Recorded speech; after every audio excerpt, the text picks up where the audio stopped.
పెనుగొండలో ఒక పక్క లక్ష్మీ నరసింహస్వామి స్టాచ్యూ 108 అడుగులు సింగిల్ స్టోన్తో తయారు చేయడానికి ముందుకొచ్చారు.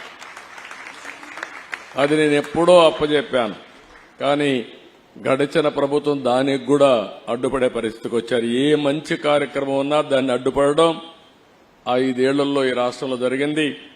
ఇంకా అలాంటి స్పీడ్ బ్రేకర్లు కానీ విధ్వంసంగా ఉండదు. పూర్తిగా ప్రోత్సహిస్తాం. మంచి చేసే వాళ్ళందరికీ చిరునామాగా ఆంధ్రప్రదేశ్ ఉంటుందని, అలాంటి మంచి కార్యక్రమాలతో మీరు ముందుకు రావాలని మీరు కూడా అందరినీ ప్రజలను కోరుతున్నా. 5 కోట్ల పైన ఉన్నాం ఆంధ్రప్రదేశ్లో.